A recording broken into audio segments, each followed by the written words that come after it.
Assalamu alaikum and welcome back to the Today Show. Now, if your calendar, like mine, has a tendency to fill up quickly with a combination of work duties and family responsibilities, then it can be difficult to make time for exercise. Many of us choose to push exercise to the bottom of our priority list. I know I do, but maybe it's time to change that. Tonight, we're going to be discussing how and why you need to keep a healthy balance between your work, family and personal health and fitness. Joining us is none other than the founder of Fit Dad Life Mastery. Welcome to the show, Adam Khan. Assalamu alaikum, Adam. Welcome, salam, rahmatullah. How are you? Alhamdulillah, Adam. Always a pleasure to have you on the show, sir. I need to take a page out of your book and make myself into a fit dad. One of these days, inshallah, I should become a fit dad once again. I was a fit 20-something, but never quite a fit dad. Inshallah, it's never too late to start. You're right, that never is too late. Then, of course, we're talking about time management and, finding that time to look after us. I know I'm guilty of this. It's always pushed to the bottom of the pile. Come 10 o'clock at night, I'm thinking, shall I go to the gym now? Then I'm thinking, I'd rather just have my cup of tea and watch the news. And so it switches off. So how do we find that balance? Because it is important. We do need to look after our health, but we kind of let life take over. And it's almost like there's no time in our lives for exercise. Yeah, and it can certainly feel that way, especially as Muslims. I tend to, and some people might disagree, I tend to feel that we have more responsibilities than the wider community. We have to make time for our religion, getting to the masjid, taking the kids to the mosque, as well as football practice. Yeah. And if you're a modern dad, changing nappies as well. And helping around the house and all the rest of it. So it can feel like we have a lot on our shoulders, and making time for your health and making time for the gym, it comes right to the bottom of the pile. No, that's true. So, I'm thinking if my wife's watching, she's probably laughing, thinking, he never changed a nappy in his lifetime. What's he going to complain about? But you're right. There's so much going on. And now I find, even like with kids' activities, I don't know what it was like when you were growing up, but in my day, my dad said, there's the garden, go and play. They never took us to clubs. And our generation says, we want our kids to be part of Taekwondo club and this club and that club. So you're like an on-the-go taxi service at times. Yeah. And so you're not really, well, like I say, I guess as the fathers now, we're prioritizing our families to give them time, but not doing anything for ourselves in exchange. Absolutely. Now, with that, we often hear people say that they haven't got time. And the question we have to really ask is, as Katie Byron might ask, is it really true? And in some cases, people are working 2 or 3 jobs just to keep their head above the water, as well as trying to manage a family and everything else. And it is true, they really don't have a lot of time. But even for those people, there are strategies that you can put in place to integrate your health and fitness into your lifestyle. And as you were saying earlier, that yes, you're putting your family first, you're putting your work first. With that, I say, and I say this to my clients often, is that you need to put on your own oxygen mask on first. Otherwise, you're no good to anybody. If you fall ill, and if the family depends on you as the breadwinner and for everything else, and you fall ill, then that's going to affect everything else. So putting yourself first and making time for your health shouldn't be seen as a selfish indulgence. It should be seen as you're doing it for the family. And how do we do that? What are your tips? You said there's a strategy. How can we prioritize that part and make that a big priority within our lives? So you can start off with a time audit. Audit your week, see where are the gaps are, where you have time available. That would be the first starting point. And like I said, when people say they haven't got time, and then you ask them about the latest Netflix series, and they've already watched it, and they've watched every other Netflix series that's ever been on, then are you really being honest? Are you really that time poor? Is it a case of being time poor, or is it a case of poor time management? So once you've done the audit, if you found the pockets of time, and then it's a case of understanding what are your core values and beliefs, and that goes back to an earlier show where we spoke about the F3 or the 3 Fs of motivation, family, finances, and all that stuff, and viewers can go back to that. Once you've discovered your core values and beliefs, it's tying your health goals to those. And that's where I would begin. Then, of course, it's having practical steps and simple solutions which we can talk about. Absolutely. And why is that important? I mean, certainly, you're advising a lot of people, but why is it important for us keeping that balance? It's almost like we always talk about healthy work-life balance, but here it's almost like the healthy health, work, family life balance. Yeah. I would say because it permeates all areas of your life, your relationship, your finances, your family, everything. It permeates everything. And quite often we haven't made that link or that connection. And once you make that link and that connection, you no longer feel like this is a wasted effort, or sometimes you can, I'm going for a walk. Why am I going for a walk? I could be doing so many other things. Now, when you're thinking that, hang on a minute, this is going to help me to be more productive at work.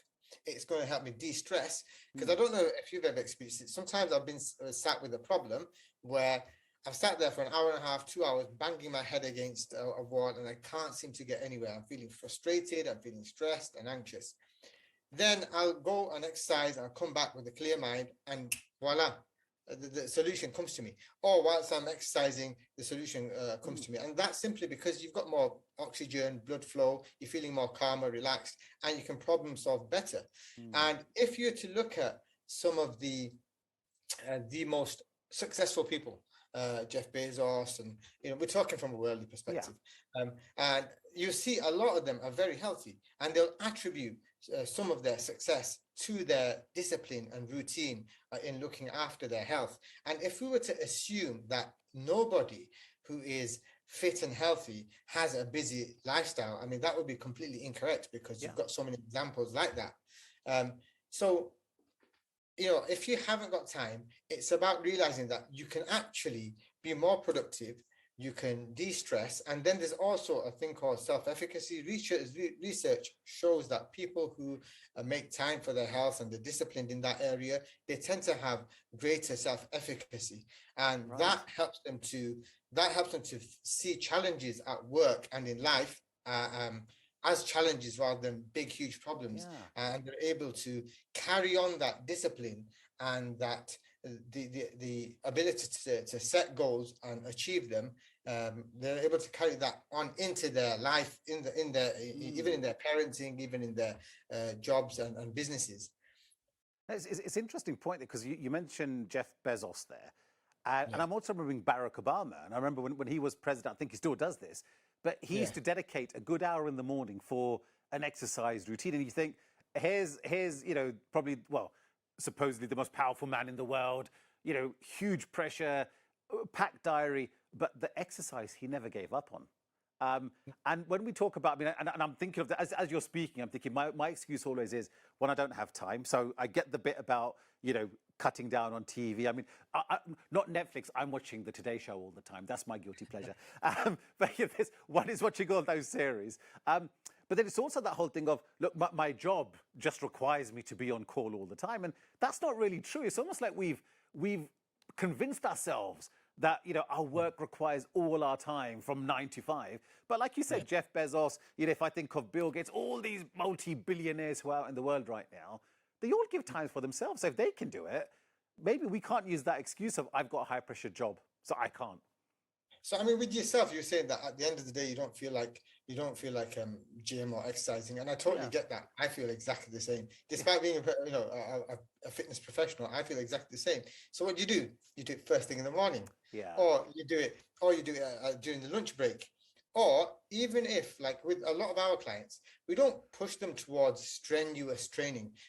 We tell them just go for a walk after work. Start off with 10 minutes, start off with 15 minutes, and build that up. Go out with your other half or with your children. Take them to the park. Just do something. Start somewhere, and then gradually build up on it. So it's about building small habits. Because again, some people think that you have to overhaul their entire life. And they try and do too much too soon, and they quickly burn out. And if you've given it everything you can in your first week, what do you do in your second week or your third week? From there, if that's your peak, you're only going to be going backwards from there. So instead of doing it, giving it all you can in the first week, you gradually build up to it. And once you become conscious of being more active, you'll see opportunities arise. Like you become much more aware. and you find there's lots of little opportunities to increase your activity level, to focus on your health and fitness. Now, also in terms of, if you know where to focus and what to focus on, you will find that you are saving a lot of time. You're actually getting time back. As I spoke about earlier, one is you're more productive, so you can get a lot more done in less time. And the other is, for example, if you are preparing your foods on a weekly basis, like I prepare like 10 days worth of foods in an hour and a half. That's one option. There's many other options as well. That's one option. And that saves you time, and it saves you money, and it's healthier. But if that wasn't suitable for you, there are many other options as well. But I absolutely swear by preparing your meals. And if you can't prepare it for the week, prepare it at least for the night before. No, absolutely. And I get the impression this is also wonderful for one's mental health as well. And, you know, if I think of family life balance, you know, the amount of times I've gone home and my son says to me, "Dad, do you want to play football in the garden?" I'm like, "Oh, not now, I'm too tired." And the tiredness is probably just because I've exhausted myself from work. But I get the impression from what you're saying, if I just had a routine of some exercise, I'd feel more active. And so then you can play with your kids. And actually, maybe even the attitude towards kids becomes a lot more positive, and it just cements that relationship between you and your children, right? Absolutely. You bond with your children, you bond with your spouse as well. I mean, there's a thing now in the industry that people talk about. It's called sweat dates. They say sweat dates. So as opposed to having a traditional date with your wife, going out for a meal, things like that, you go out and do some activity where you're exercising together. So they call it a sweat date instead of your typical date. Also, you can have what's called a sweat mate, or more traditionally understood as a gym buddy. So you can have a sweat mate, or you can go on sweat dates. So that's a concept that's gaining popularity. Actually, I like that, because that's worked for me, definitely, having that gym buddy, even though I may go at 10:30 at night, but it just needs one of us to remind the other. And we go. Look, Adam, thank you so much for joining us, as always. Always a pleasure to have you. I look forward to having you back on the show again soon. An absolute pleasure. Inshallah. See you next time, inshallah. Take care. Assalamu alaikum. Well, look, folks, that's all that we have time for on the show tonight.